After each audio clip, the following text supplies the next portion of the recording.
Disney Girls: The Divine Miss Ariel by Gabrielle Charbonnet. Synopsis: Everyone knows that Ariel has a great voice. After all, she's Ariel. Now Orlando Elementary is having a holiday extravaganza and every class is going to perform. There are a few singing solos, and Ariel is determined to be picked for one. Obstacles seem to keep coming her way, but she overcomes them all to achieve her dream. When it finally comes true, however, there is one last test that she may not be able to conquer. Chapter 1: My Life as a Star. I shot up off my bed. Paula, my best friend, Paula Pinto, burst through my door. Ariel, hurry! Get your bike. There's a humongous sale at Sportsmonger. I saw bike helmets there for $5. Whoa! I cried, scrambling for my shoes. I do need a new helmet after that little run-in with the tree. I shoved my feet into my sneakers and started pounding downstairs. Mom, I yelled, can I have some money? 5 minutes later, Paula and I were paddling like the wind as we rode our bikes over to a strip mall by our houses. I looked at Paula and grinned. It's way cool to have a best bud like Paula. I mean, I have 5 best friends actually, but Paula is always number one and has been ever since I was in kindergarten. At first glance, you might not think that I, Ariel Ramos, and Paula Pinto could be best anything together. I mean, she's a year older than I am and in 4th grade at Orlando Elementary, where we both go to school. Paula is kind of steady and even a little serious sometimes. She's a vegetarian and always tries hard to be fair and see both sides of things. I am kind of loud and bouncy and excitable. I like to leap into things and think later. I love fast food, especially Mexican. And we don't look anything alike either. Paula has beautiful tan skin and dark brown eyes and hair because she's mostly Native American. I have bright red hair and blue eyes and pale skin because I look like my mom, who's Irish. But beneath our skins, Paula and I are more alike than you would believe. For one thing, we are both super physical. We are total daredevils on our bikes, our inline skates, and even just on our plain old feet. We climb trees, swing on ropes, sneak through bushes, you name it, we'll do it. Every once in a while, we'll sit still, and when we do, we like to listen to the same music, the Casey Brothers, the Honey Girls, and especially Melody Blue Star, who's a fabulous, awesome singer. Her voice sounds a lot like mine between. Besides going to the same school, Paula and I live right around the corner from each other in our suburb, Willow Hill. Willow Hill is a neighborhood in Orlando, Florida. That's another thing we have in common. We both love Orlando. but probably the hugest thing we have in common is our magic. Magic, you ask? Yep. See, our magic is very... Take a left, Paula yelled. Without thinking, I immediately swerved to the left, right into the sportsmonger parking lot. We leapt off our bikes, locked them into the bike rack, stashed our helmets under our arms, and raced inside. A humongous sale at Sportsmonger is a major event. Chapter 2. My Life as a Princess. I know some kids who do only one sport, like soccer or basketball, so they need equipment only for that. But Paula and I both do tons of different sports. We could probably open our own sporting goods store just with stuff from our closets. You already know I am on the local swim team. So are two of my three sisters. Because of that, I have at least 6 different racing suits, not to mention swim caps, yuck, goggles, nose clips, earplugs, stopwatches. Besides being on the swim team, I do a lot of biking and inline skating, which means helmets, wrist guards, elbow pads, extra skate wheels, extra skate brakes, and things I can't even remember, not to mention having my own water skis. Paula isn't on the swim team, but she has all the same biking and skating gear that I do, plus the things she needs for taekwondo. Taekwondo is a type of karate. Paula and one of our best friends, Jasmine Prentice, have been taking taekwondo for a while now, and they're really awesome at it. Look, a mouth guard for a buck, Paula said excitedly, dropping it into her shopping basket. She wears a mouth guard when she spars in taekwondo, so her teeth don't get knocked out. I bet you're thinking that Paula and I are practically tomboys. Well, so what? I guess we are. Or maybe tomboy is just an old-fashioned word for a very cool, active girl. Hey, look, I said, nudging Paula in the arm. All their bike cards are 45% off. We immediately started pawing through the rack. I saw a couple of bike cards that would be great for some of our friends, and I pushed those to the back. If I could get to a phone, maybe they could meet us here. I've mentioned our friends before. Altogether, there are 6 of us. Me, Paula Pinto, Jasmine Prentice, Isabel Beaumont, Ella O'Connor, and Yukiko Hayashi. We're all pretty different, but we're all a lot alike too. It has to do with our magic. Okay, maybe you're not tuned in to the magic around you, but is this perfect? Paula crowed happily, holding up a plain tan bike tire. It was almost the exact same color as her skin. I frowned. You can't wear that, I complained. You need more color, like this. I gestured to the lime green and orange zebra-striped bike tire I was holding. Paula rolled her eyes.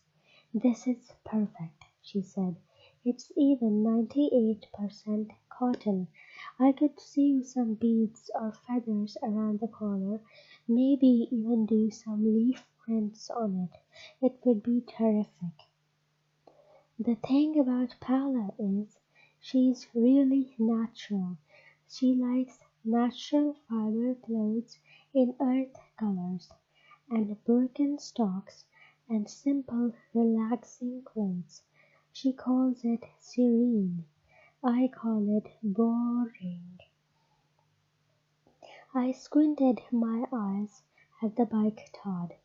Couldn't you get, like, a shiny turquoise one at least? I mean, if you wear that, people are just going to think you're naked. I mean, it's Paula colored. Paula's jaw set firmly, and I knew in her mind she was already wearing it. Not all of us like to glow in the dark, and this will be perfect for my kind of stuff, you know. I grinned. Yeah, it would be. Her kind of stuff meant Pocahontas kind of stuff. And it's true that a camouflage backyard would be great for blending in with the forest, which brings me back to our magic. If you don't know that magic surrounds everything, everywhere, well, you should.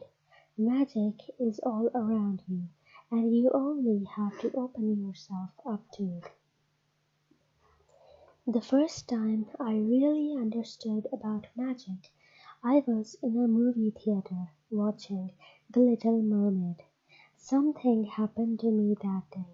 When I looked up at the screen and saw myself swimming through that magical ocean, I suddenly knew who I was. Ariel, the Little Mermaid. It was so cool. I'm not just like Ariel. I am Ariel. It's hard to explain. Get this. I could swim practically before I could walk. My parents have home videos of me as a toddler swimming underwater at a hotel pool. Not only that, but I have a bunch of sisters who are great swimmers too. Laurel is 12 and one of the best freestylers for her age in our entire state. Camille is 10. I'm working on trying to beat her speed records. My little sister Sophie is only 6, but she's already a great swimmer. She's decided to do ballet right now instead, but that's another story. Of course, my dad isn't really King Triton, he's a pediatrician, and I do have a mom, and we don't actually live underwater, but practically every other detail about The Little Mermaid is true in my life too.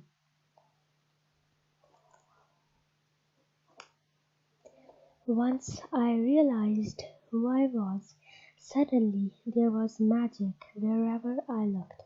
It was as if I had been seeing the whole world in black and white, and now everything was in color. But who could I tell about it? No one. It was a big secret. Then I met Paula. Even though she lives right around the corner from me, we didn't meet until I was 5 and she was 6. When I met her, she showed me how to jump my bike over a high ramp. I knew she was my soul sister. The best thing of all is that I could finally tell someone my secret because Paula is Pocahontas. Yes, the Pocahontas. They're the same person, exactly the way I am the Little Mermaid. Cool, huh? And it gets better. Some people are best friends because they like the same books, or the same music, or they go to the same school. But I have 5 best friends because we're all in touch in the magical side of our lives. And we each have a magical connection to our favorite Disney princess. That gives us A humongous thing in common. I mean, I'm the Little Mermaid, Paula is Pocahontas, Ella is Cinderella, Isabel is Belle from Beauty and the Beast, Jasmine is Princess Jasmine from Aladdin, and Yukiko is Snow White. We're the Disney girls, and we're fabulous.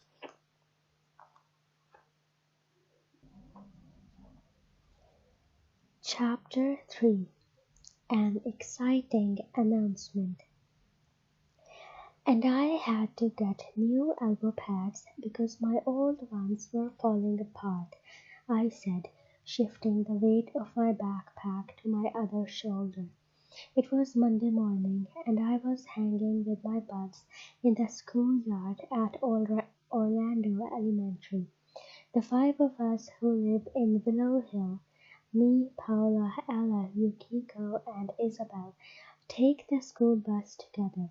Jasmine lives in an awesome mansion over in Wildwood Estates, and her mom usually drives her to school.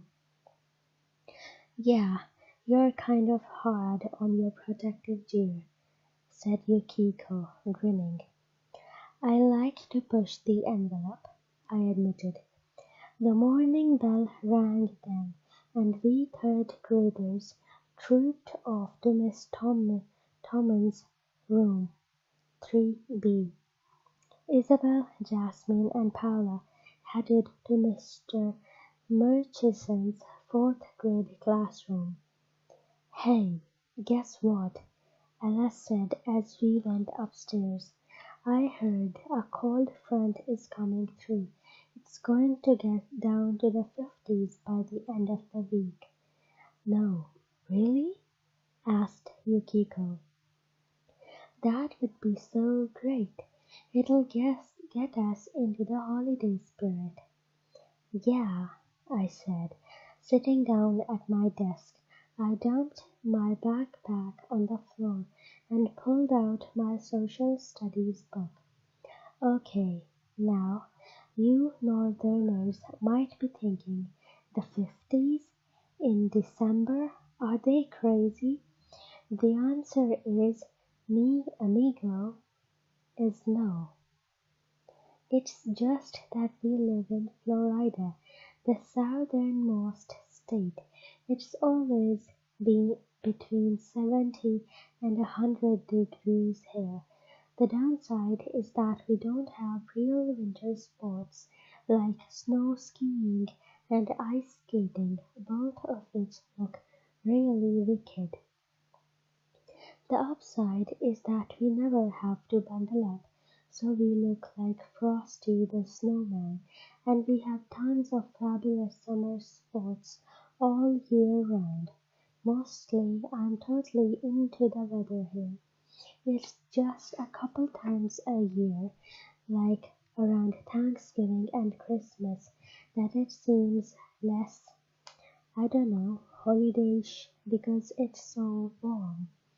It's like no chestnuts roasting on the open fire, no Jack Frost nipping at our noses, no white Christmas. You get the picture. But if a cold front was coming through and it would be down to the 50s, at least we would have to wear sweaters. Yay! Our teacher, Miss Timmons, walked in then, so the class got quiet while she called roll. Then she walked to the front of the class. I have a fun announcement, she told us. I sat up, suddenly interested. I have to admit that school isn't my favorite thing in the world. My friends get into school, especially Ella and Isabel, but it's just hard for me to sit still for so long every day. Also, I like things to be new and different and surprising as much as possible. But school is always spelling and social studies and art and math and earth science day after day. So I love field trips and fire drills and anything that's different. It's the 1st of December, Miss Tummons said. No, duh, I thought. That means it's time to start getting ready for the school holiday pageant, she went on. My eyes opened wider. Now this was more like it.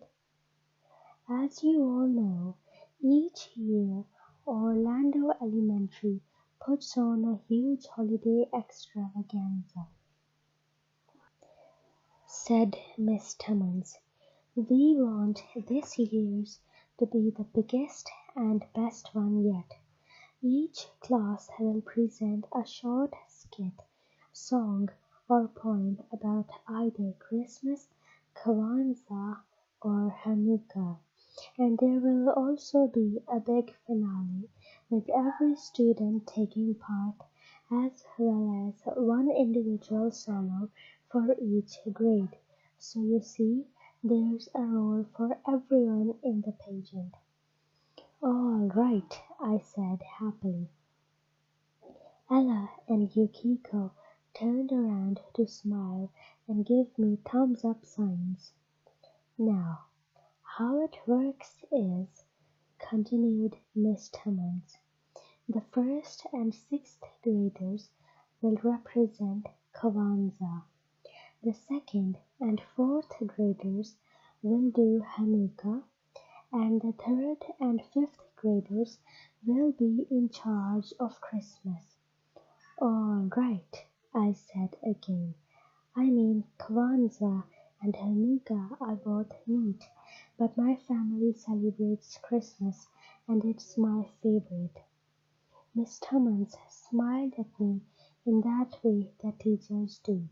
She was glad that I was being enthusiastic, but she was also reminding me not to disrupt the class too much. I get that look a lot. Now, today is Monday. I want us all to think about what our performance should be, Miss Timmons said. I've put a suggestion box at the front of the classroom. If you have any idea, write it on a slip of paper and put it in the suggestion box. On Thursday, at lunchtime, I'll open the box and read them, and we can vote on what you want to do. Oh man, my brain was already kicking into overdrive. This was going to be so great. I love performing and being in front of people, and I love singing. This pageant meant that I would get to be on stage a lot with my class as a solo and as part of the finale. I raised my hand. Yes, Ariel? Miss Timmons said. How will the solos get chosen? I asked. Ahead of me, I saw Yukiko and Ella turn to each other and grin. They know me too well. By audition, said Miss Timmons. Next Monday, everyone who wants to do a solo will audition for Mrs. Paredes, the music teacher. She'll have the difficult task of choosing only one student from each grade to perform. I nodded. Inside, I was thinking, one of them will be me. Chapter 4. My Cool Pad. That afternoon, the DJs came over to my house to hang for a while before dinner. Usually, we don't do this on a school night, but we were all hyped about the pageant, so we had called our parents and gotten permission to get together. At my house, we fixed ourselves snacks, one apple apiece and one graham cracker, Laurel announced. She thinks she's so fabulous because she's in 7th grade at Orlando Middle School. Plus, while my parents are still at work, Laurel is in charge of me, Camille and Sophie. In charge.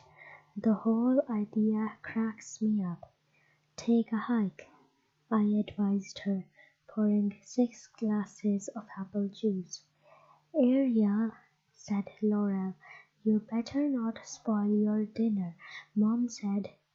Laurel, having 1 apple and 2 graham crackers isn't going to spoil my dinner, I snapped. It's not like 1 extra graham cracker makes a huge difference in my appetite.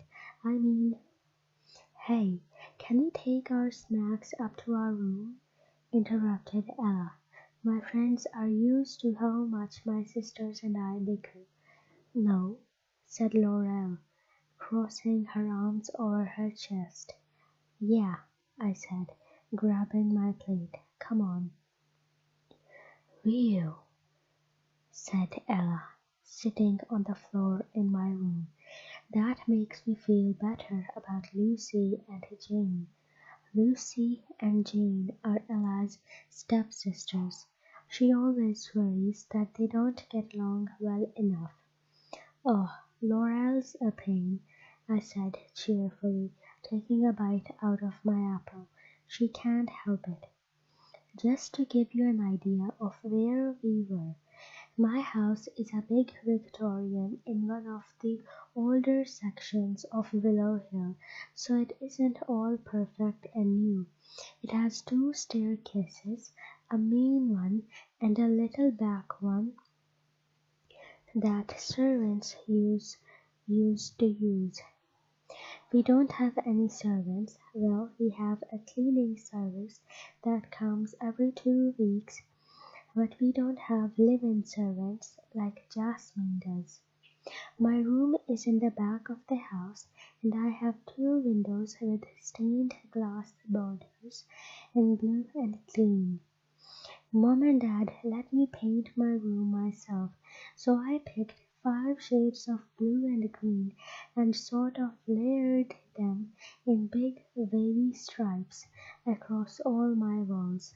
When the sunlight shines through the stained glass onto my stripy walls, it looks as if you are floating in the ocean, which makes me feel very comfy and at home.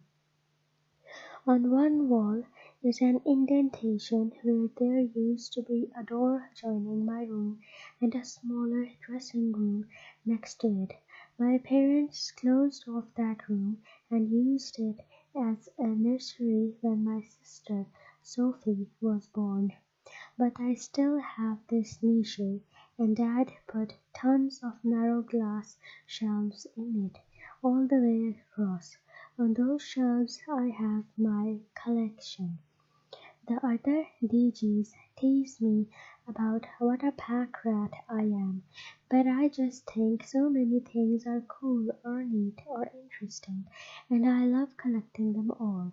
I have seashells, statues of fish and coral, cool bottle caps, tiny china dolls, pretty river rocks, things shaped like eggs, painted wooden box, dried flowers, pressed leaves, and about a million more things. Are we going to talk about the pageant? Ella asked, finishing up her graham cracker. I mean, we should come up with suggestions. If the 3 of us agree on one thing and vote on it, it might get chosen.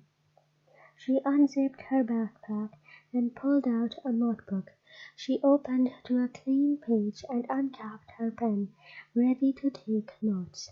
That's how Ella is. Super organized. I bet we could be on a desert island, starving and thirsty and alone, and still Ella would manage to pull out a notebook and make a list of possible ways to be saved. Anyway, we're doing Hanukkah, said Paula. I don't know that much about it. I know that there's a menorah for candles. Ella tapped her pen against her chin. Yeah, none of us is Jewish, she mused. You fourth graders will just have to go along with whatever anyone suggests, unless you want to do research.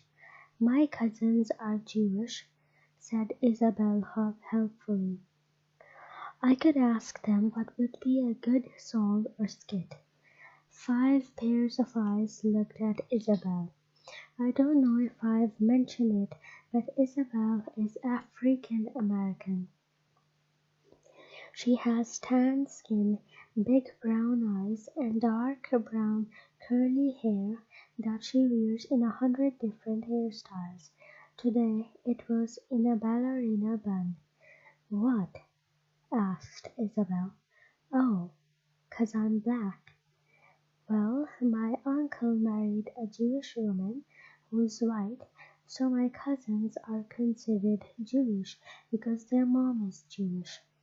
Oh, is that Toby and Rachel? I met them once, said Jasmine. Okay, ask them what would be good for us to do, said Paula.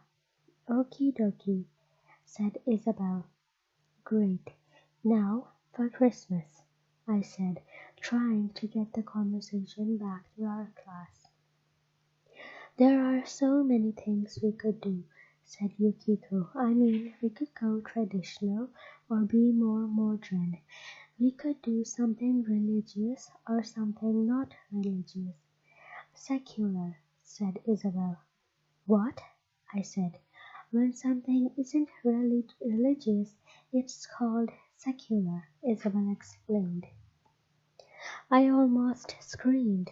Isabel is a bookaholic, so she knows a lot about everything and especially all these weird words that I've never heard of. Great, thanks, I said. Can we just talk about the pageant?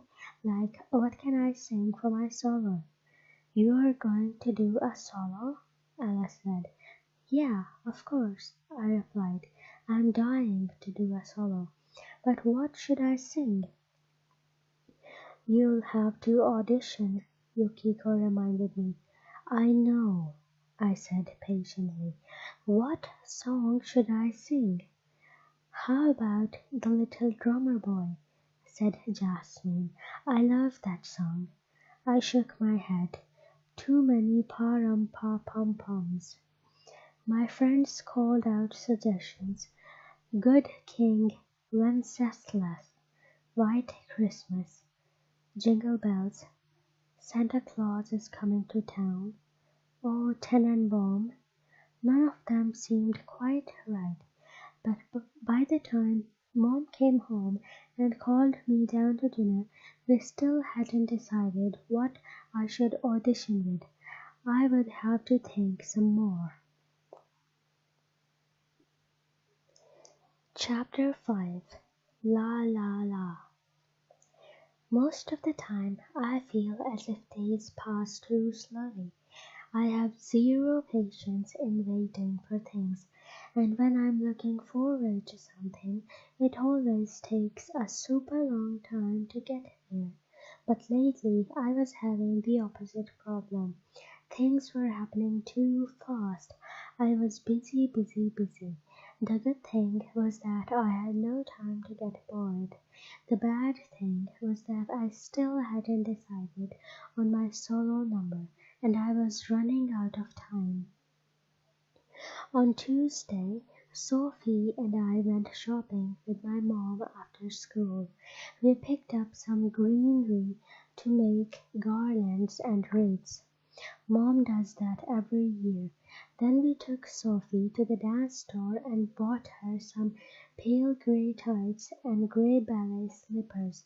She was going to be one of the mice in her ballet class's production of The Nutcracker. Jasmine and Yukiko were going to be in it too, because they go to the same ballet school. On Wednesday, after school, I had swim team practice. We weren't going to have to meet until after the holidays, but we still had to practice. The whole time I was swimming, I was running through songs in my head. On Thursday, our third grade class decided what group songs we would do. The 12 Days of Christmas. I loved that song, and there were plenty of parts for everyone, so I was happy. But what should I do for my solo? After school on Thursday, I had to go to the pet store and get more filter cotton for my aquarium. I hate changing the filter cotton, but it has to be done. Now it was Friday. The auditions were next Monday. Sometime this weekend I would have to decide. My friends had already helped me as much as they could. Now I had to get serious and ask magic for help. The thing about magic is, it's always there. Magic is everywhere, all the time, but we forget about it. It's like having a totally hot pair of platform sandals in your closet and always spacing that they'll go with any outfit. And then you see them again and you're like, of course. My point is that sometimes I forget to get in touch with magic. I mean, I know there's magic. I know I am magic. I know I'm a princess. But sometimes when I'm in the middle of setting the table or changing the tire on my bicycle or arguing with one of my sisters, I sort of forget for a minute. Anyway, now it was Friday morning before school. I had only 10 minutes till the school bus would honk on the corner of my block. Quickly, I lay on my bed and closed my eyes to a slit. I could just barely see a hazy view of my oceany room. I breathed in, breathed out, and tried to let my magic flow. I whispered, all the magic powers that be, hear me now my special plea. Please help me pick a Christmas song, because every choice I make seems wrong. Then Laurel called me and I jumped up, grabbed my backpack and flew down the stairs. What did magic tell you? Paula asked softly at lunch that day. I shrugged and groaned. You know what magic's like, I said, keeping my voice low so our classmates couldn't hear. Yeah, said Ella. Magic answers you, but it's not always what you want to hear. Yeah, or it's like, be yourself, Isabel said. Then you have to figure out how to do that. Yeah, I sighed. It told me to sing from the inside. I rolled my eyes. Like, sing from my stomach? I have no idea what that means. For several minutes the other Disney girls and I pondered what magic could have meant, but at the end of lunch we still didn't know, and I didn't know what song to sing for my audition. On Saturday, I helped my dad clean out the garage to earn some extra money to buy Christmas presents with. Have I ever mentioned how much I hate cleaning stuff? I totally hate it. Ella loves cleaning up and organizing things and putting everything where it belongs. That is not what blows my hair back. But I was way low on cash and I had some gift ideas for Christmas that I was dying to do, like making soap and making candles and dream catchers. I needed to buy the craft supplies. While I swept the garage floor, song titles buzzed through my head. Here comes Santa Claus, Deck the Halls, the Christmas song. I stopped for a moment, singing a few bars. Chestnuts roasting on an open fire. I shook my head. That wasn't it. 2 gross hours and $5 later, I was in my bathroom, washing my hands. My hairbrush was on the counter and I picked it up, holding it like a microphone. Hairbrushes make great microphones, especially the round ones. We 3 kings of Orient are, I sang, going to smoke this rubber cigar. Next I tried Frosty the Snowman, Must Be Santa, and Elvis's Blue Christmas. The thing was really perfect. Then I thought I heard something Christmassy. Maybe Mom was playing Christmas songs downstairs. I opened the bathroom door and heard someone singing Jingle Bell Rock. I followed the sound down the hall to Camille's room. Her door was open a crack and I peeped in. My older sister was standing in front of her mirror, singing into her hairbrush. You know, I have bright red hair and blue eyes and pale skin like my mom, but all of my sisters look like my dad. Camille has shoulder-length brown hair, thick and wavy. She has warm brown eyes and smooth, creamy skin. We look nothing alike, but we are both terrific swimmers and we both have great voices. And I have to tell you, Camille sounded fabulous. She was singing and dancing around her room, doing little moves to the song. She looked like a star. I frowned. Camille and I had competed against each other at swim meets before, but it wasn't that bad. It was fun trying to outdo each other, but this was different. I was dying to do a solo for the holiday pageant. Now my own sister had chosen the perfect song.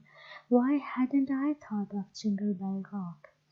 I would have been terrific singing it, but Camille had thought of it first. I trudged down the hall and threw myself onto my bed, and all magic had told me was sing from inside. Great. Chapter 6. Pick Me. So, Paula asked, what's your song?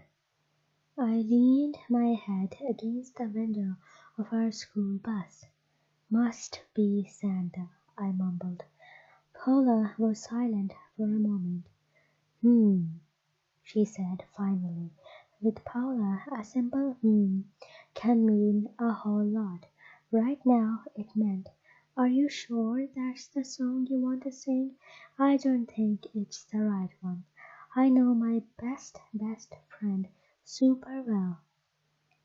I don't know what else to do, I said as Yukiko got on the bus at her stop. Are you ready? Yukiko asked, sliding into the seat in front of us. I shook my head, staring out the window. She's going to do Must Be Santa, Paula explained. Oh, well, that's a cute song, said Yukiko, and you could act it out and look really, well, cute. Ella got on at the next stop, and Isabel at the stop after that. We were all together except Jasmine. I was glad my friends were with me, even if they weren't helping me any. Does Must Be Santa feel like it's coming from inside? Paula asked. I don't know, I admitted. I still don't even know what that means. I've been thinking about it, said Paula.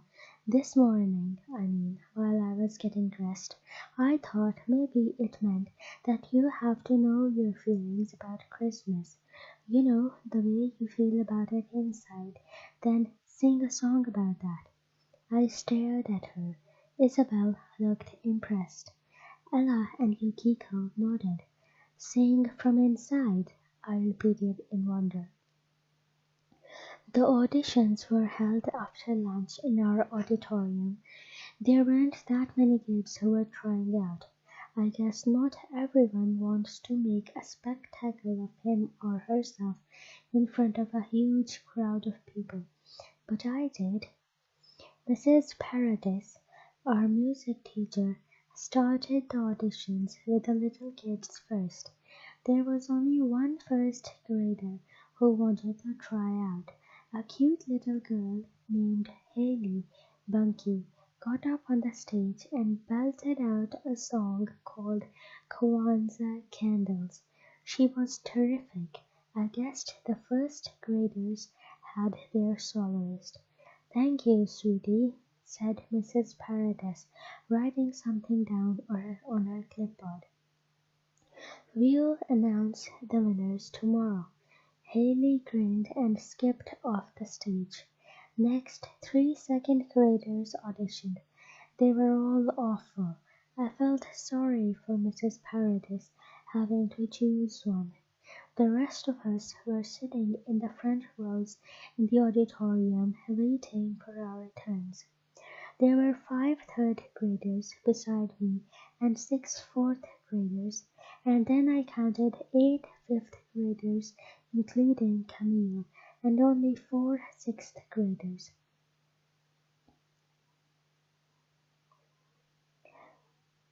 I smiled at Camille and she wiggled her fingers at me, but we were both probably thinking the same thing. It was true that we were in different grades and that one soloist would be chosen from each grade, so in a way we both had a shot, but we also knew that Mrs. Paradis probably would not choose both Ramos girls to have solos. It wouldn't look fair, even though it wasn't our fault that all of us Ramoses have tons of natural inborn talent. I was just glad Sophie wasn't auditioning too. She's in first grade at OE. Anyway, it all boiled down to which one of us would win. From my class, Becky James auditioned with Rudolph the Red-Nosed Reindeer. She had a good voice, but I've never liked that song myself. Then Jason Hagenberger got up and started singing "Grandma Got Run Over by a Reindeer," but he didn't get very far before Mrs. Paradis kicked him off the stage. She wrote something next to his name, shaking her head. Jason thought the whole thing was hilarious. Next came a girl from the other third grade class, Ruby Patterson. I thought she sounded really prissy and fakey as she sang "I'll Be Home for Christmas." Next was Joel Borders, also from the other third grade class. After him it would be my turn. Guess what? I still didn't know what I was going to sing. Joel sang "It's Beginning to Look a Lot Like Christmas." "Thank you, dear," said Mrs. Paradis. Next, Ariel Ramos. I walked up on stage. I love being on stage, the lights shining in my face, the audience a big black blur. I feel almost as good as when I'm skimming through some cool blue water, but right now I felt like a big blank. I still didn't know what to sing. "Must Be Santa" was out.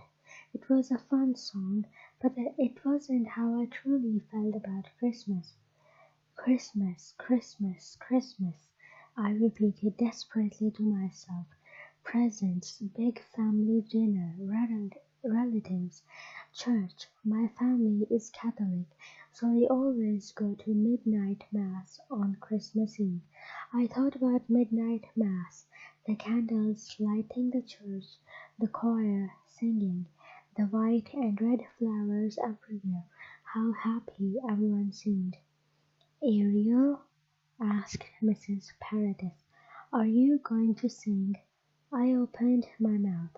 I thought about the drive home, late at night after midnight mass. The car was quiet, dark, and filled with happy feelings. Sophie always fell asleep. Ariel, said Mrs. Paradis again. I started singing. I opened my mouth, not even knowing what was going to come out, but something did. A burst of magic flowed through me and out with my voice. It was as if I had been mute for a while and could suddenly speak. The beautiful music came out strong, clear, and pure. Silent night, holy night, all is calm, all is bright. When my song was finished, the auditorium was silent. I blinked in the bright lights until I found Mrs. Paradis. She was looking at me, a little smile on her face. "Thank you, my dear, that was lovely," she said. I walked off stage. As I headed out of the auditorium back to my classroom, I saw Camille. She smiled at me and nodded, but she looked kind of almost sad. I wished I could hear her audition. Chapter 7. Oh Soul Mio. I heard you were awesome, Paula told me on Tuesday. Samantha Donnelly from my class was waiting to audition and she heard you. She said you sounded amazing. Thanks, I said. I had some help. Paula nodded. She knew what I meant. Magic. I heard that Camille did really well too, said Jasmine. My mom is friends with the mother of a girl in Camille's class.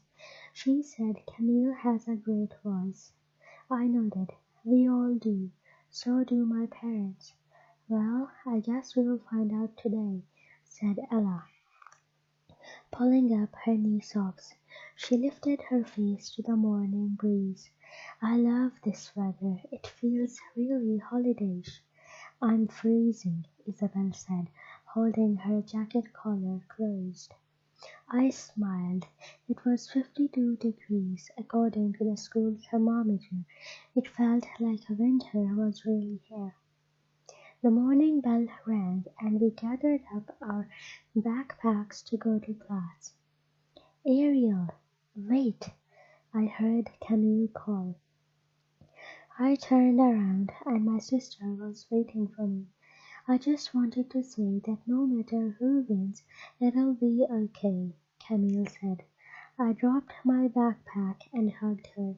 Thanks, I feel that way too.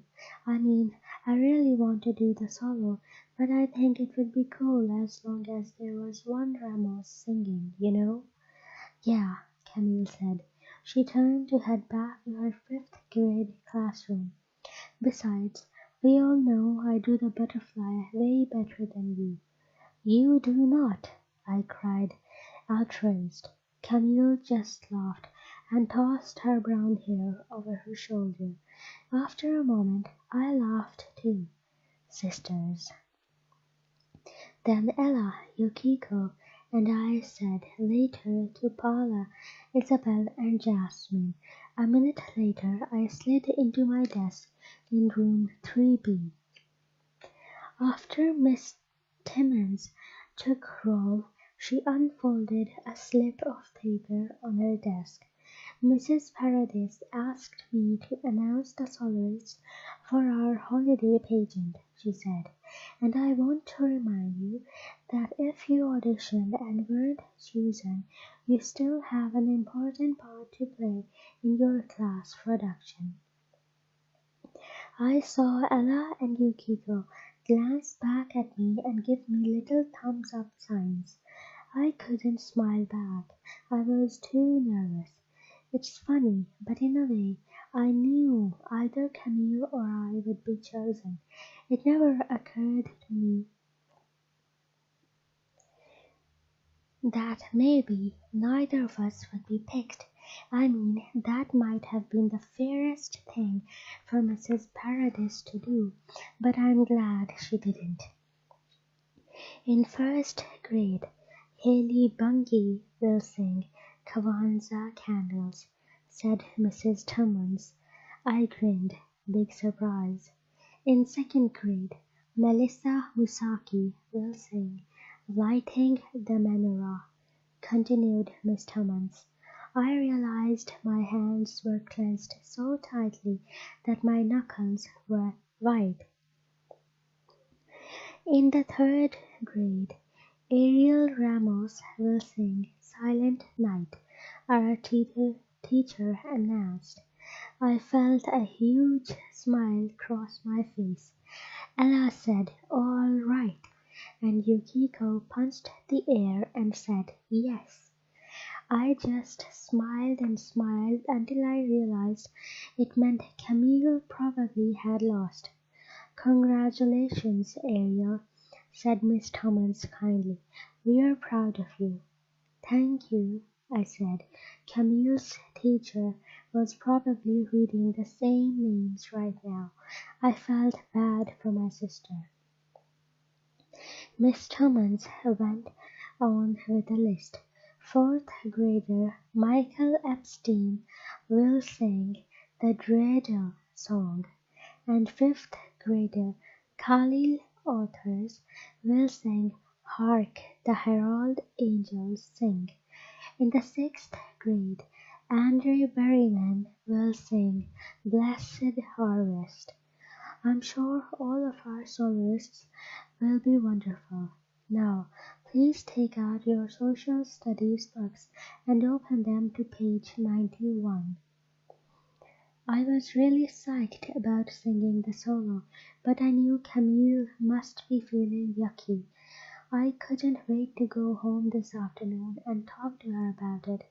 But as it turned out, when I got home, there wasn't time to talk about anything. Chapter 8. A Crushing Blow. Usually, when I hop off the school bus in the afternoon, I go home, open the front door, and find Sophie watching TV. She's allowed to watch one program after school. Camille doing her homework or talking on the phone, and Laurel in the kitchen doing her homework on the kitchen table.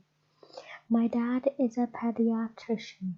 Okay, so I told you that before, so excuse me. And my mom is a city planner for Orlando, so they usually don't get home till at least 5:30. Every day there's a note from mom in the kitchen asking us to get stuff ready for dinner, like I might have to set the table, or wash some lettuce, or make juice. Camille might have to defrost something, or put French fries in a cookie sheet, ready to go in the oven. Laurel might have to cut up vegetables for a salad, or make salad dressing from a mix. Sophie also sets the table or gets clean placemats and napkins out of the dryer. I'm not saying it's always organized and peaceful. Usually all four of us girls are squabbling and getting irritated with each other. Laurel is bossing everybody. Sophie is whining and complaining, and Camille and I are arguing over whose turn it is to unload the dishwasher. But at least I know what to expect. Today, when I got home, it was like my whole world had turned upside down. The first thing I saw when I walked through the door was my dad, talking on the phone in Spanish. He sounded upset. My dad was born in Mexico, but he's an American now. Most of his family still lives in a city called Torreon, which is where he's from. Anyway, he still knows how to speak Spanish. I was staring at my dad, wondering why he was home, when my mom came down the stairs. "Oh, Ariel, there you are. I've been waiting for you." I looked around and saw Sophie, Camille, and Laura sitting quietly on the living room couch. Now I knew something was very wrong. "What's going on?" I cried. All thoughts of celebrating my solo went right out of my mind. Mom hustled me into the living room next to my sisters. I sank onto the couch next to Sophie. "Your Uncle Fernando has had a serious heart attack," Mom said. My eyes opened wide. Uncle Fernando is my father's oldest brother. I also have an Uncle Thomas. He's in the hospital, but we're not sure what's going to happen. Right now, it looks like he'll recover and everything will be fine, but it's a difficult situation," said Mom. "Oh no," I said. "Is Dad going to go see him?" "We're all going to go," said Mom. "You'll miss the last 10 days of school, but we can visit with all the family and Dad can see Uncle Fernando and we can help Aunt Rosaria and you guys can play with your cousins." My mouth fell open. Miss school? Okay, now usually I would already be packed and ready to go. I almost never mind missing school. For another thing, I love going to see my dad's family in Mexico, but this was different. I had a performance coming up. Um, Mom, I said, "I want to go see Uncle Fernando and everything, but I kind of lowered my voice here.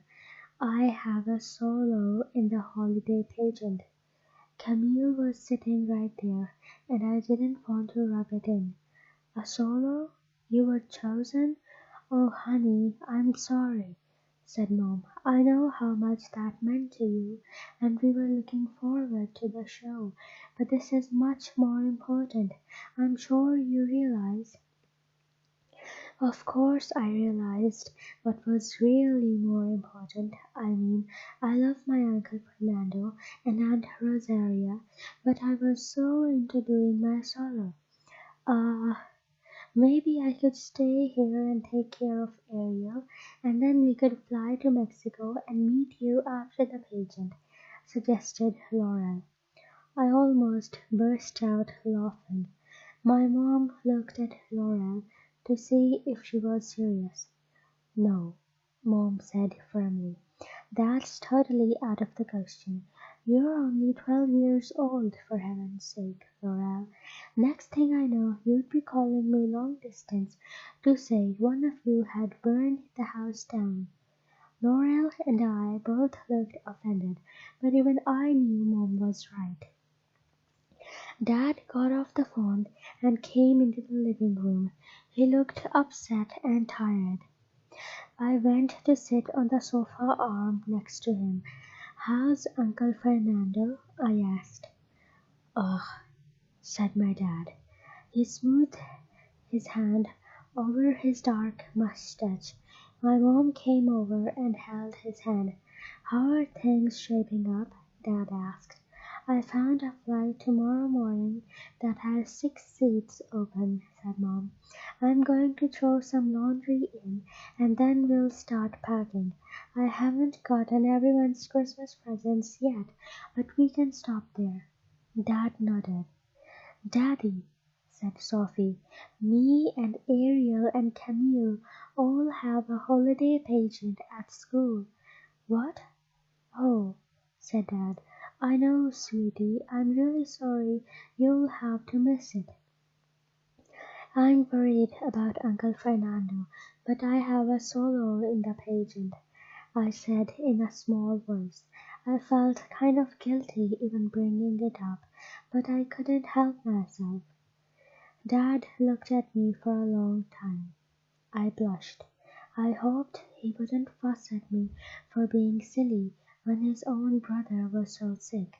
Finally he said, "A solo, huh? What are you singing?" "Silent Night," I said. We sat there in silence. Mom said, Maybe I could stay with the girls while you go to Torian. Then we'd fly there to meet you. I feel like I need you there, said Dad. I sighed. There goes my singing career. I thought sadly. I better go pack. However, I guess it would be nice for Ariel to be able to do her solo. Dad continued. I looked up. What? I asked excitedly. Well, maybe Ariel could stay with Paula for a while, Dad suggested. Then after the pageant, the Pintos could put her on a plane. She's 8 years old.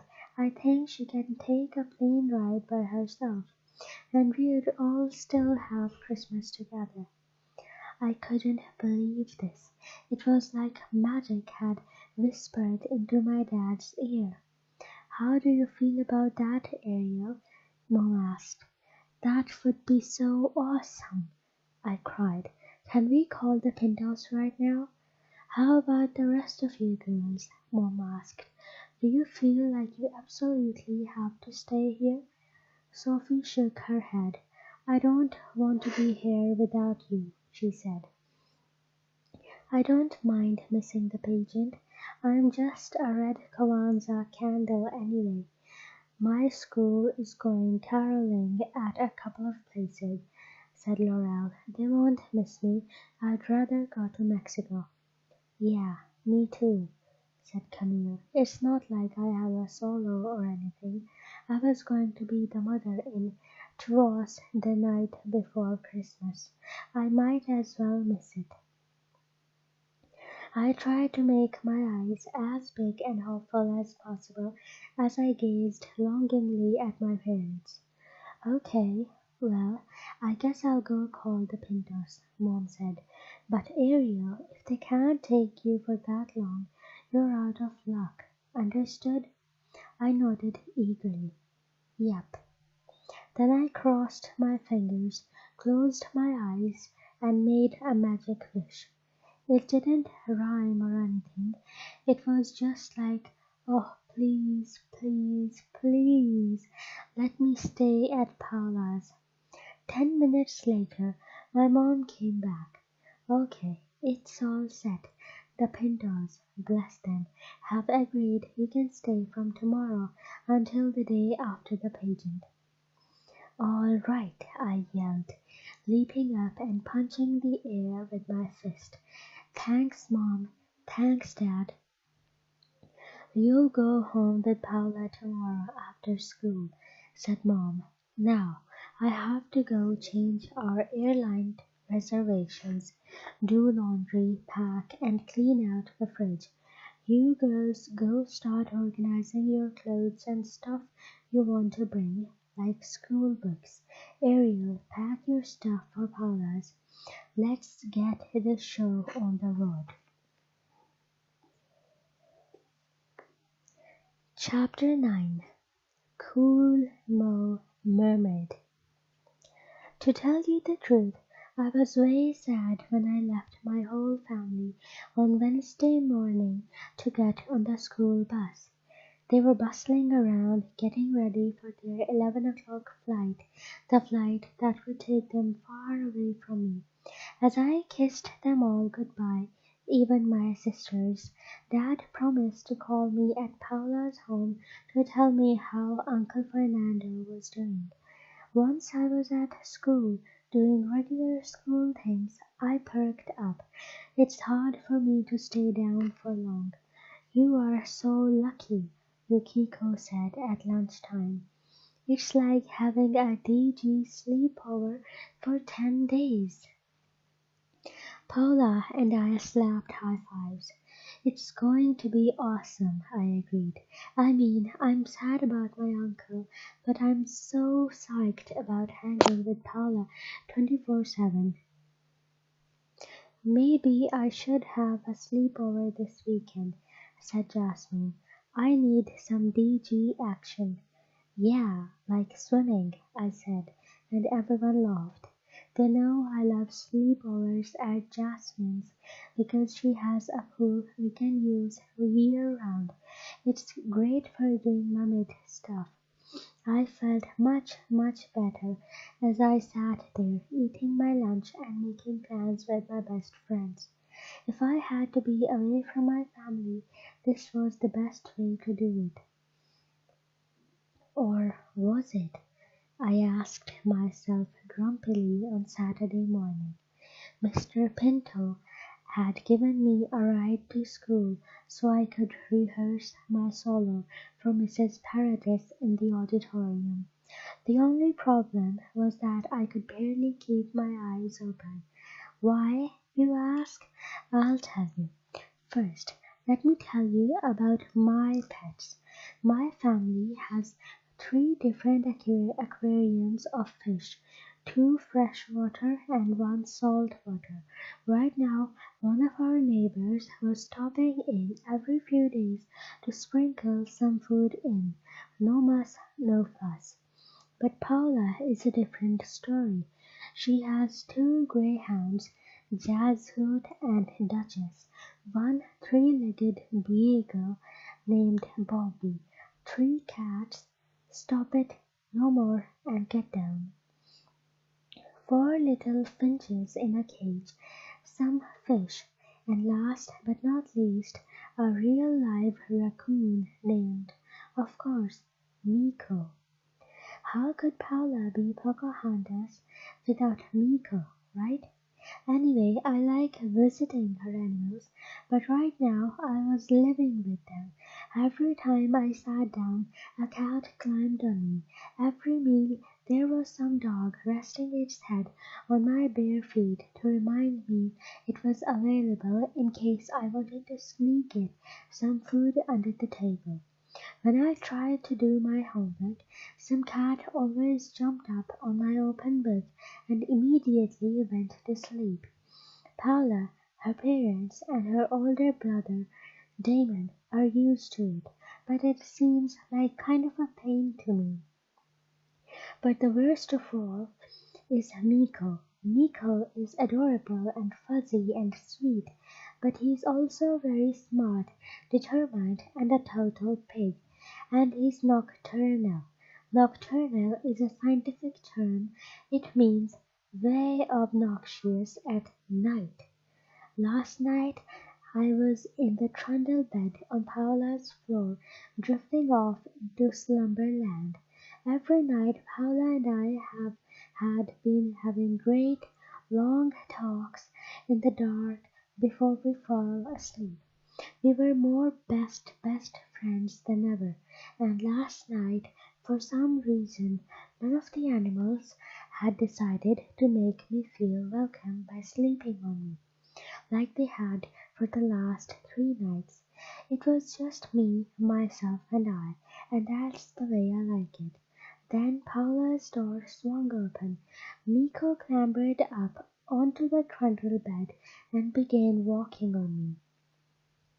Miko is about as a large, really fat house cat. It's not like he's light as a feather or anything. Oof! My breath left my lungs in a whoosh as he crossed my chest to jump on Paula's bed. She slept on, not noticing that her raccoon was licking her chin and playing with her long dark hair. I wished that she would wake up and put him outside on the screened porch again, but she didn't. I was almost asleep when Miko plopped back down onto my bed. The whole mattress shook and my eyes popped open. After he left, I had 5 minutes of peace before he came back in with a big piece of cheese. Don't ask me where he got it, and sat on my bed, noisily eating his snack. Munch, munch, smack, lick, lick. This morning I felt as if I had gotten no sleep at all. Anyway, the second grader, Melissa Mosaki, was singing her song, lighting the menorah, while I was practically asleep on my feet. I had heard a couple other kids practicing, and it seemed like Mrs. Paradis was being picky. telling them to do this and that and sounding impatient. I heard her say that the show needed more pep, more freshness. She said that we were going to put the audience to sleep. I was wondering how I could jazz up Silent Night when Melissa finished. Mrs. Paradis said, "Now that's a wrap." She sounded pleased. I was startled. A rap? Had Melissa done a rap song? My mind was so fuzzy that I hadn't really been paying attention. Gee, maybe she had done a rap song for Hanukkah. Maybe that was what Mrs. Paradis wanted, to pep up the audience, to be fresh. Well, I could do that. After all, whenever I needed to pump myself up, I listened to the Funky Chicks super loud on the CD player. I loved the Funky Chicks. On their latest CD, there was a wicked song called Out of My Way. I hummed it in my mind, fitting the words of Silent Night to it. It worked. Ariel Ramos, called Mrs. Paradis. I bounced out onto the stage. "Ready," I said, giving a big smile. This was going to be so wild. "Okay, sing, dear, and we'll think about the instrumentation," said Mrs. Paradis. She nodded to Mr. Daniels, the band teacher. He was playing the piano for the soloists today. He nodded back and played the first opening bars of Silent Night. I smiled again and quickly did some fly grapevine steps to the left. "Silent Night," I rapped. "Holy Night." I worked my arms as I rapped to really get the energy out there. I forgot all about Miko and my lack of sleep. "All is calm, and hey, listen, all is bright," I rapped. Mrs. Paradis stared at me. She was amazed. "Round yon man-anger," I continued. This was fabulous. This would be the best holiday pageant ever.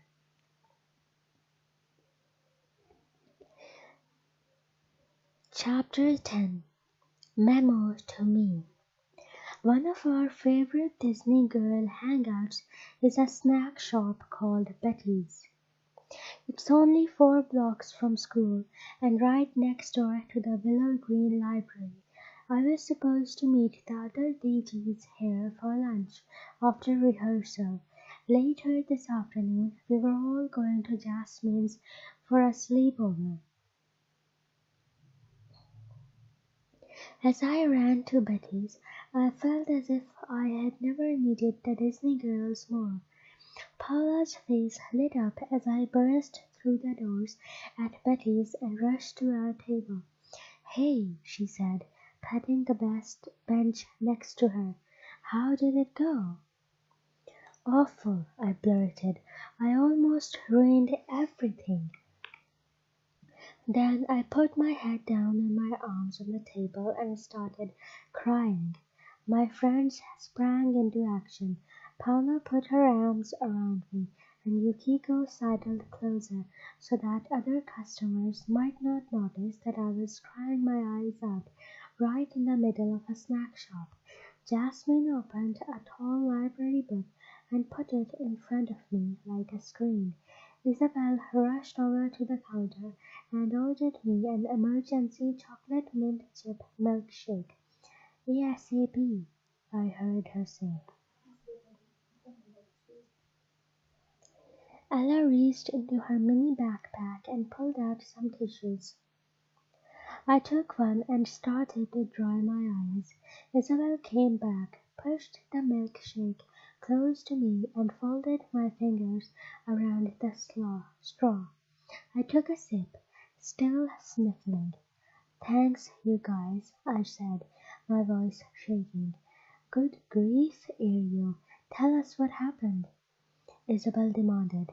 "Yeah, I haven't seen you cry since you almost broke your nose trying to skateboard down the high school steps," said Paula. "I'm not bragging, but I really don't cry that often. It's not like I'm very tough. It's just that if I hurt myself, I'm usually too angry to cry, and if I get disappointed, I just get super determined to fix the situation or make it work somehow. So my friends were kind of shocked to see me like this. I took a long sip of my milkshake. I started to feel a little better. See, I told you it was hard for me to stay down. Well, I almost got myself kicked out of the holiday show, I told my friends. What? Asked Paula. How? Why? Yeah, you have a solo. What happened? Asked Ella. I sighed and shook my head. It was just an awful misunderstanding, I said. First, I was really wiped this morning because I didn't sleep well last night. Paula made a sorry face. Anyway, I wasn't paying attention to the other solos, but I kept hearing Mrs. Paradise say that the show needed more pep, needed to be more exciting, that we were going to put the audience to sleep, yada yada yada, I said. Then I heard her say, that's a rap. I thought she meant rap, like in rap music, but she meant rap, as in, that's it, you can go. I don't get it, said Yukiko. Yeah, you lost me, admitted Jasmine. I'm telling you that I went out there and did Silent Night as a rap song, I said. I did it to the tune of Out of My Way by the Funky Chicks. 5 pairs of Disney girls stared at me. Mrs. Paradise hated it, I told them. She offered to give my solo to someone else. She said rap was totally inappropriate for the holiday show. I had to beg her for a second chance and tell her it was all a big mistake. I stirred my milkshake around with my straw and sniffled.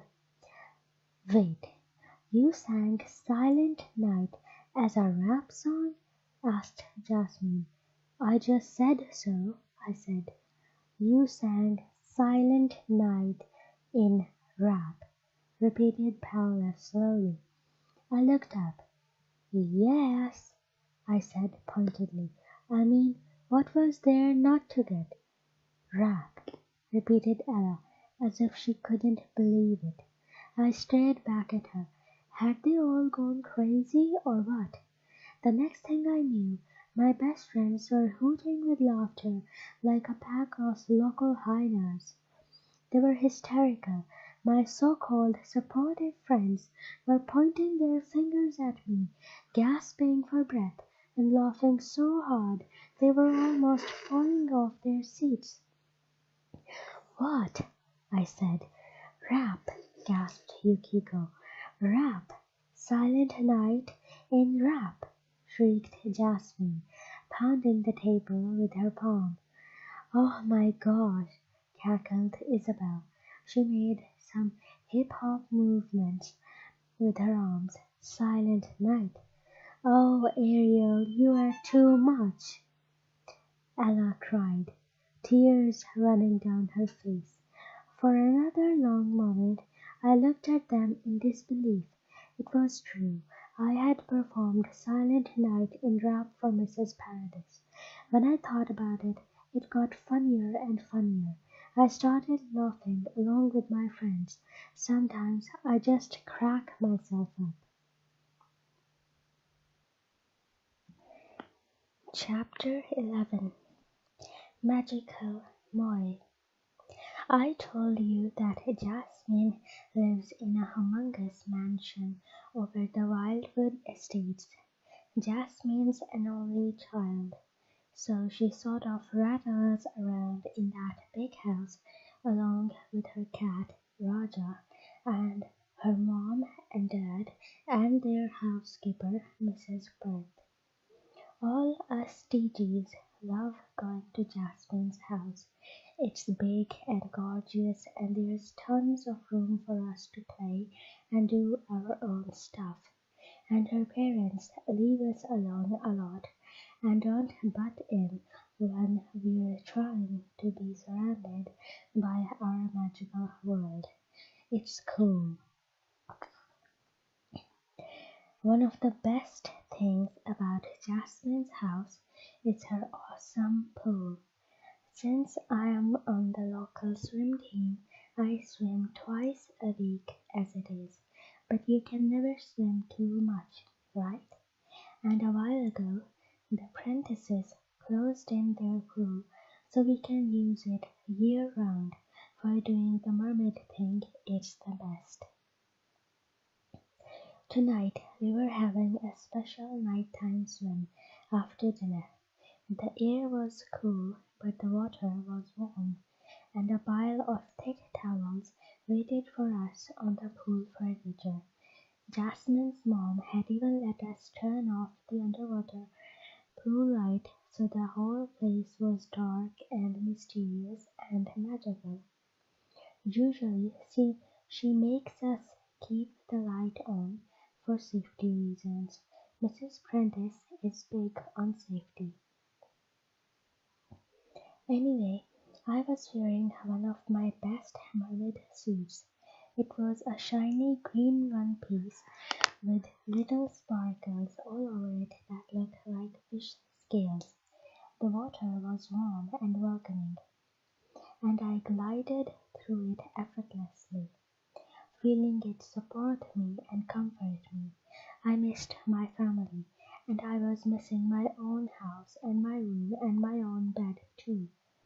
It had been an up and down week for me, with the audition against Camille, Uncle Fernando, my rap song. I felt like a rubber band twisted around someone's finger, tighter and tighter. Any minute I was going to pop off and go careening through the air. It's very unusual for me to be uptight. It takes a lot to make me stress out. My motto is, don't worry, be happy. So I wasn't feeling like myself, if you know what I mean. I looked around the pool.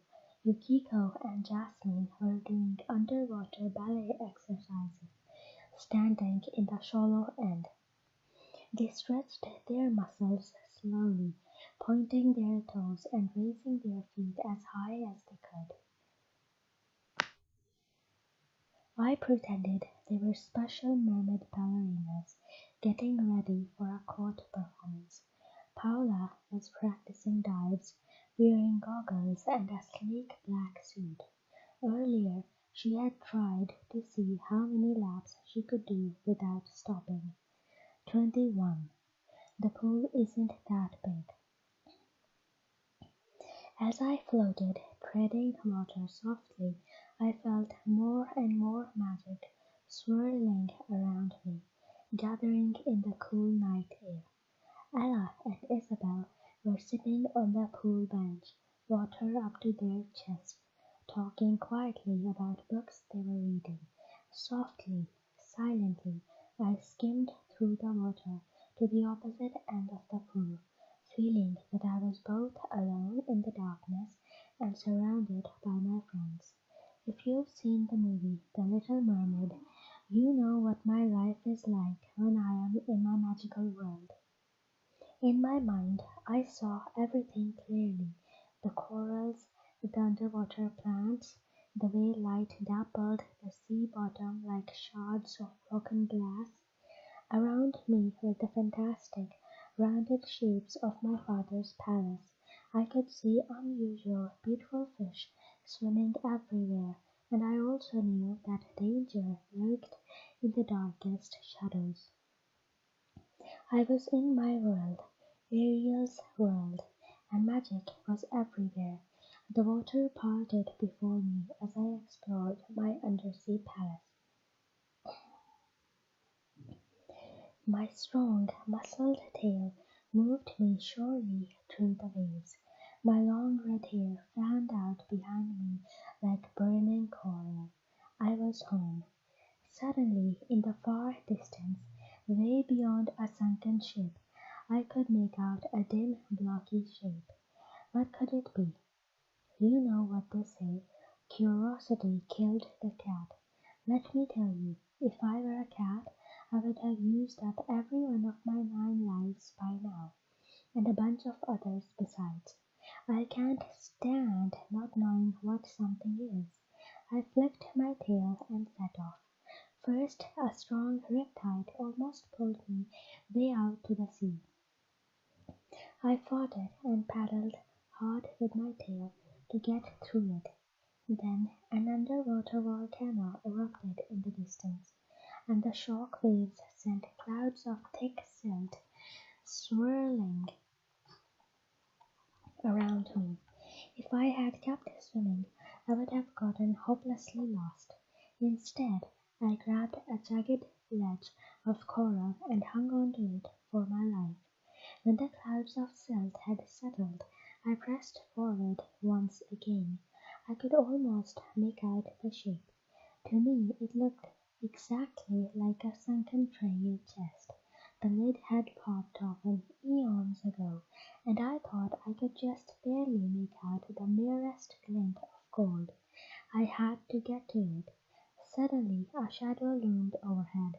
Glancing up, I saw with dread the angular, grey outline of a huge shark. I quit breathing for a moment and tucked myself into a deep crevice in an undersea boulder. For what seemed like days, I huddled there, trying to hide.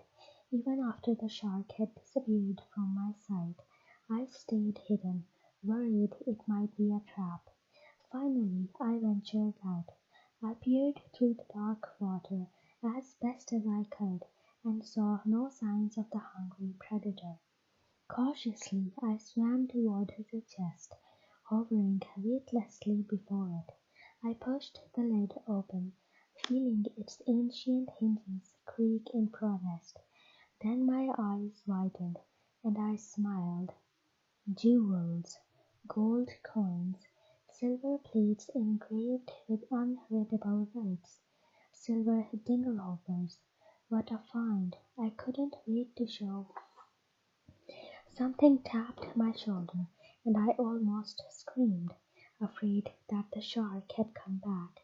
But when I whirled around, I saw Paula's friendly face. She grinned at me and jerked her thumb upward, telling me to surface. 2 strong kicks and my head bobbed above the water.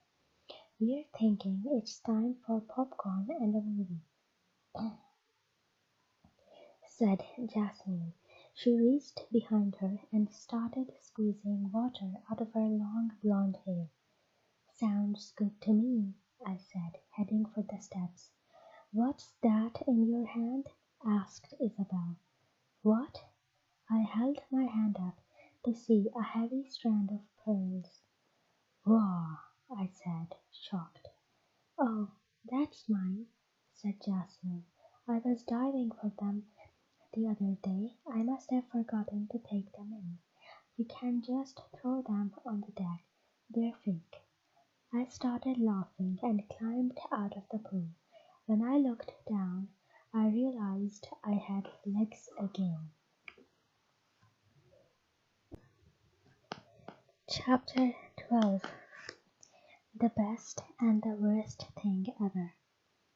Okay, now, one thing I've learned through the years is that magic works in weird ways.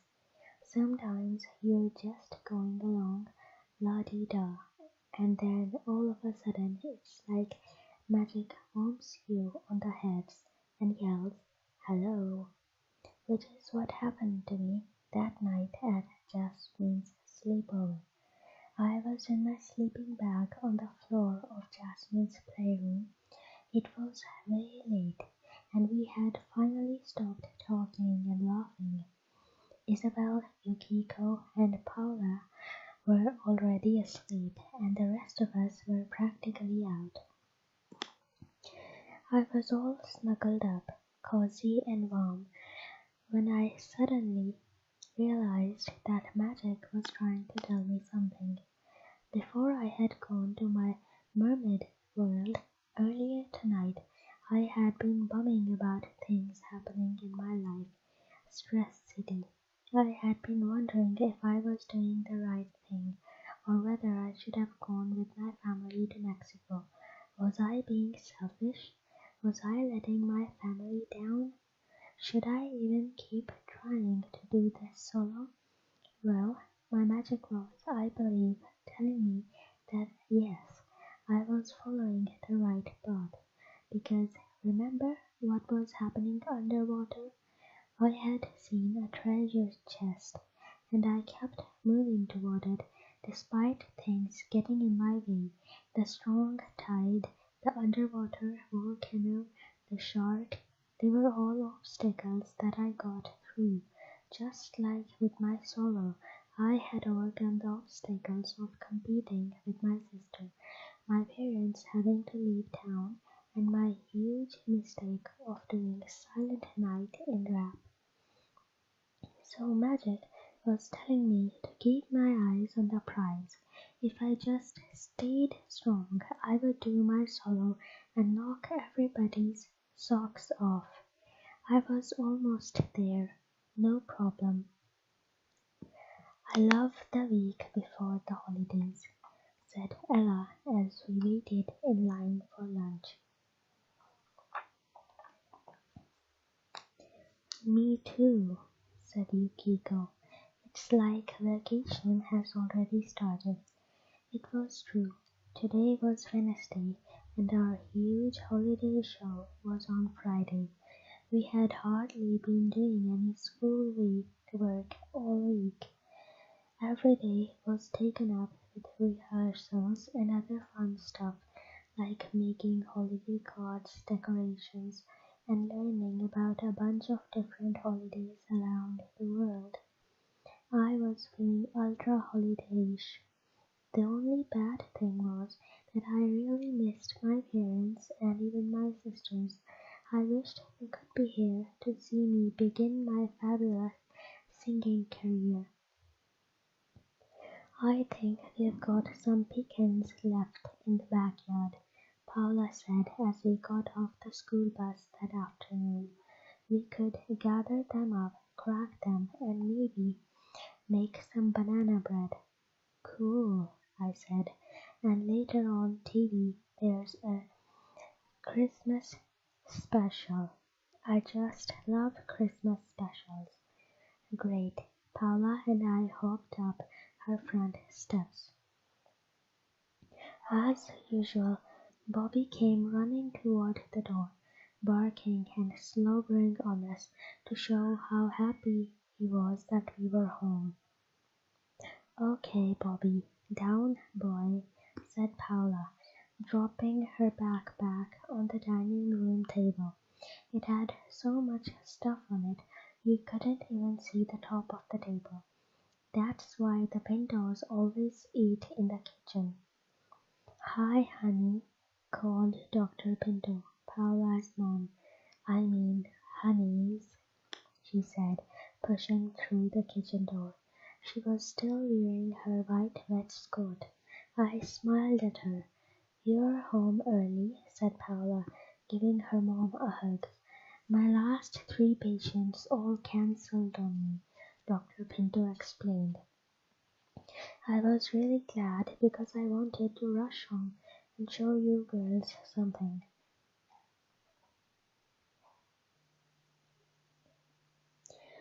What? Asked Paula. She opened the fridge and pulled out the juice. I was already getting us each half a bagel as a snack. I took a bite, gave Paula her half, and sat down to listen to Paula's mom. Paula and her mom look a lot alike. Dr. Pinto has tan skin, black eyes, and long black hair. Paula is a little lighter in coloring, but they look like sisters. Ta-da! Dr. Pinto said, pulling a long white envelope out of her coat pocket. I had a difficult case last week. A Boston Terrier was having trouble whelping her puppies. I had to do an emergency C-section. Everything went beautifully, and her owner was so grateful that he offered this to me as a way of saying thank you. "What is it, Mom?" asked Paula. "Open it and see," said Dr. Pinto. Paula opened the envelope while I watched her and ate my bagel. She pulled out a couple of cards inside and frowned as she read them. Then her dark brown eyes went wide and her mouth dropped open. I had never seen her look like that, not even when Miko had gotten into a jar of honey and then opened a tube of toothpaste. "Ah, ah," she stammered. I leaped up from my chair and ran over to her. "What is it? What's wrong?" I cried. "Ah, ah," Paula repeated, holding the envelope out to me. I grabbed it and pulled out the cards. They were tickets. I saw that right away. Then my eyes focused as I read the small print on them. My jaw dropped open. I read them again. I stared at Dr. Pinto, who was grinning at us. "Melody Blue Star, right?" she asked. "Don't you guys like her? She's giving a concert Friday night at Walt Disney World, and we have fourth row tickets." I screamed and fell to the floor, where I rolled around, writhing and wailing. "Melody Blue Star!" I shrieked as Jazz Hoot trotted into the room and stood over me, looking worried. "Melody Blue Star, my favorite singer in the whole world." Then I gave an ear-piercing wail. "But it's on the night of our pageant."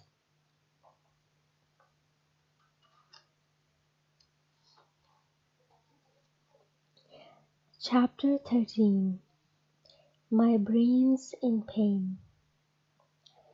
"Oh, my stars," said Isabel softly. She leaned back on Paula's bed, staring at the tickets in her hand. I sighed and rested my head on my hands on Paula's desk. "Now you know why we were so freaked all day at school. For the school time in 3 weeks.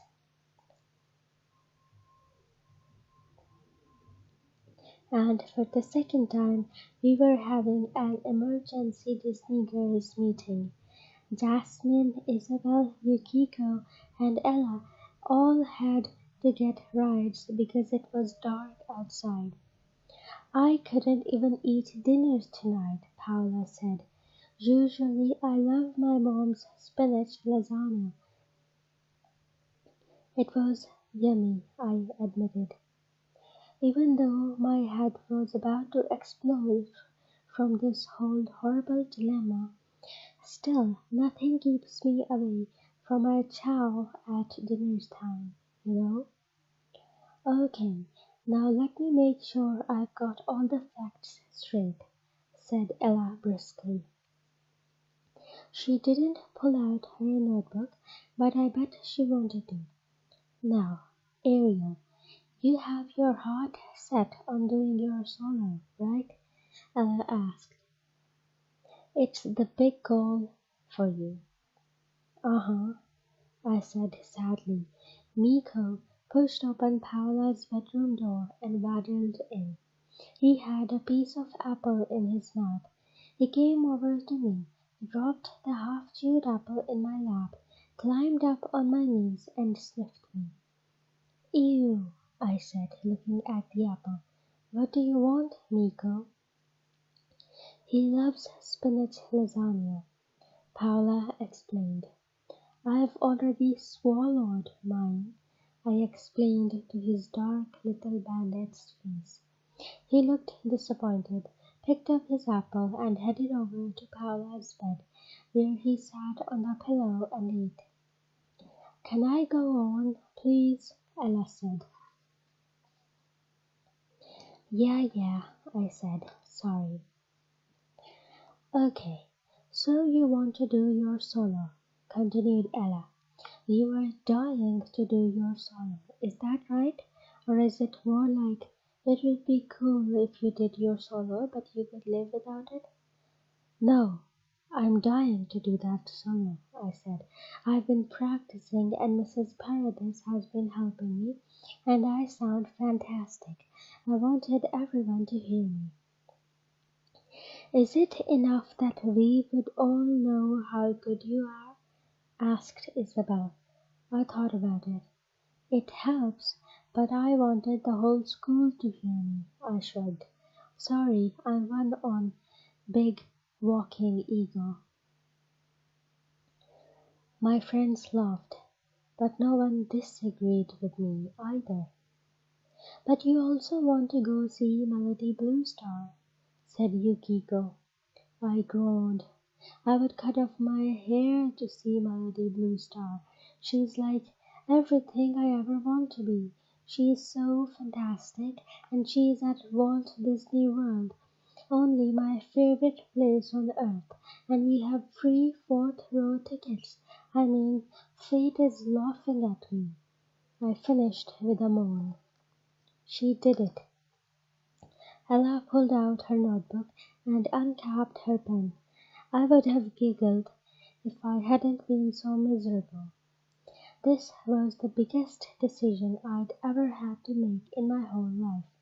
My big chance to begin my singing career, or a once-in-a-lifetime chance to see my favorite singer. If only I could split myself into halves.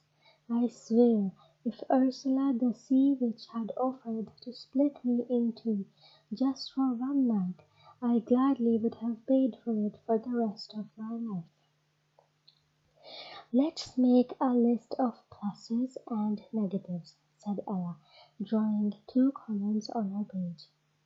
"Actually, Ella," said Isabel gently, "I don't know if it really comes down to pluses and minuses. It's something that has to come from Ariel's heart." I looked up and met my friend's eyes. "Magic circle," I said.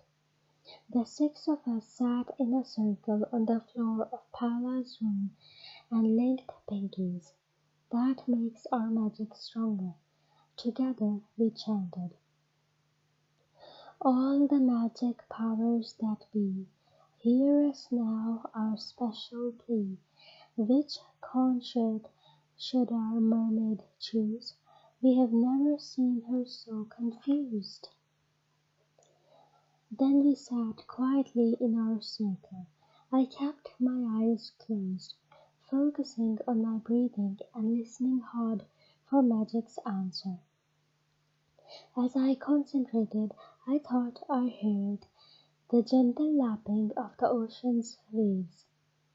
"Be a star or see a star." My eyes popped open. Isabel frowned. "Another crystal clear message from magic," she said. "Not. Just once, I'd like magic to lay it on the line," I said grumpily.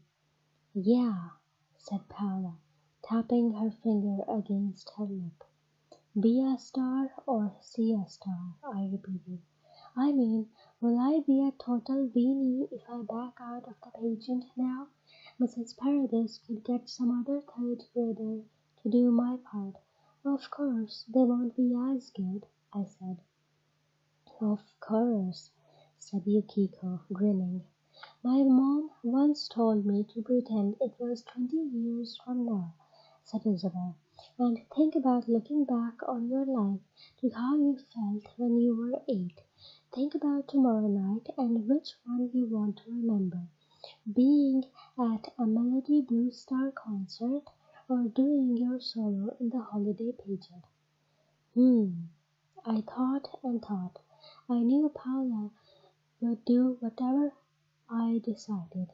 she would be okay with missing the pageant, since she didn't have a solo, or she could live with not seeing Melody Blue Star.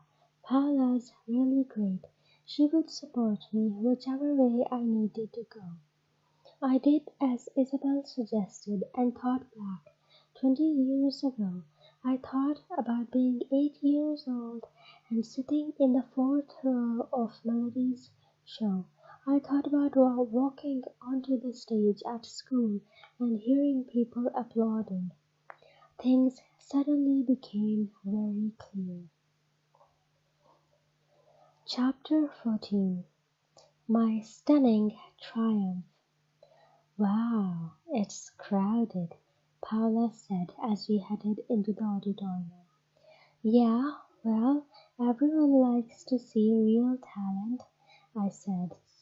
The dark winter sky was filled with stars, but I could hardly see them because the auditorium was so brightly lit. Plus, cars were streaming past us, moving slowly toward the parking lot, their headlights shining in our eyes. I felt a thrill of excitement and shivered. Paula grabbed my hand and squeezed it. Pretty exciting, she said. You ready? Ready, I confirmed, as we crossed the street toward school. Yep, we were heading into Orlando Elementary School auditorium. Last night, after the DJs had left, Paula and I had stayed up talking. It had boiled down to this: what was most important to us, and also to our friends and families. When I looked at it that way, the decision had been easy: the school holiday extravaganza. Inside the auditorium, the Pintos grabbed some seats, and Paula and I went backstage to get ready with our classes. One by one, we saw the other DJs, and we had time for a quick group hug before we had to get into our costumes. I have to tell you, the extravaganza was pretty corny. You've never seen so many elves and reindeer and snowmen in your life, not to mention the kids dressed up like wise men, shepherds, kings, and sheep. But that night I was on such a high that I thought everything seemed fabulous and fun and great. The first graders did a little skit explaining the principles of Kavanza, and then Haley Bunky did her solo. She got a lot of applause. The second graders sang a song about Hanukkah, and then Melissa Musaki sang Lighting the Menorah. I was waiting with my class backstage. Around me, everyone was dressing in costumes, putting on stage makeup, running around. It was total chaos. I loved it. Every time I caught one of my friend's eyes, I was glad that all over again that I was here, and not being smushed in the fourth row of a Melody Blue Star concert. I had made the right decision. Finally, it was time for the third graders to sing the 12 Days of Christmas. Get this, Ella was the partridge in the pear tree. Yukiko was a swan a-swimming. I was a piper piping, and I had borrowed a silver piccolo like a baby flute from Mr. Daniels. Everyone sang their parts of the song and danced around. The audience loved it, and we third graders got a lot of applause. After our number, Mrs. Paradis stepped out on stage. And now, Ariel Ramos from class 3B will sing Silent Night. I heard Paula's brother, Damon, hooting and whistling. As I stepped into the spotlight, I thought about my family and wondered what they were doing right then. I was glad Mr. Pinto had offered to film our pageant with his video camera. I would take the video with me on the plane tomorrow to show my family what they had missed. For one split second, I heard the music start. I wanted to do Silent Night as a rap, but I knew that Mrs. Paradis would skin me alive if I did. Plus, you know what? Rap wasn't really how I felt about Christmas. I opened my mouth and let magic float out of my throat. Silent night, holy night, I sang. All is calm, all is bright. Round yon virgin, mother and child, holy infant, so tender and mild. I could feel the power of my voice swelling with the music as if it were a wave building at sea, then slowly cresting and washing gently on shore. I put every bit of longing I felt into the words, wishing my family was there, wishing Camille had gotten a shower too. I sang my heart out, losing myself in Christmas magic. When I finished, and the last note of the song hovered in the air, then faded away, I hardly noticed. Then I blinked and found myself back on stage in my school auditorium. The crowd was silent, and I had a moment of panic. What had I done? Had I sung the words wrong? Had I stood there, my mouth gaping open like a fish? Had I sounded awful? Then, like a storm crashing onto land, the crowd erupted into applause. People, parents and teachers and brothers and sisters shouted "Bravo" and stuff like that. My cheeks grew hot and I curtsied the way Mrs. Paradis had told me to. Still the clapping went on. Finally, I smiled at the crowd and left the stage. Mrs. Paradis was waiting in the wings of the stage, and she was still clapping. That was lovely, my dear. You have a wonderful voice. You did a superb job. Thank you, I said, feeling shy. I know. Me? Shy? Moi? But I did feel that way. I don't know why. Then I was surrounded by Disney girls, clapping and hugging me and calling my name. My friends all hugged me at the same time, until I felt I couldn't breathe. That was so beautiful, said Isabel. It was awesome, said Ella. Better than awesome. This sounds weird, but I was so happy I wanted to cry. Crying twice in 1 month. It would have been a new Ariel record. Paula's dark eyes met mine. Good choice, she said, giving me a hug. I knew what she meant. She was glad to be here too, with all our families and friends. It feels like Christmas, I said happily. Later that night, long after Paula and I had finally quit talking, I lay on her trundle bed for the last time. Tomorrow I would be flying to Torreon for Christmas. I would show my family the video. I hoped they would like it. I thought about how I had daydreamed of that interview. The day Paula had come to get me for the sale at Sportsmonger. In that interview, I said it had all started when I was 3, but now, lying here in the darkness, overwhelmed with happiness, I felt like this was the real beginning of my path. This was where I began my fabulous singing career. The strange thing was, it didn't feel at all like it was me making that decision, and me doing all the singing. In a way, it felt as if I could only sing what my family and friends were giving me. I sang through their love for me and their support. and without them I would have opened my mouth and croaked like a frog. So did that mean I had no talent of my own? That I depended on my friends to be able to do anything? I didn't care. Whether it was me or them, that didn't matter. The only thing that mattered was that we were together. "Merry Christmas, Disney girls," I whispered into the night.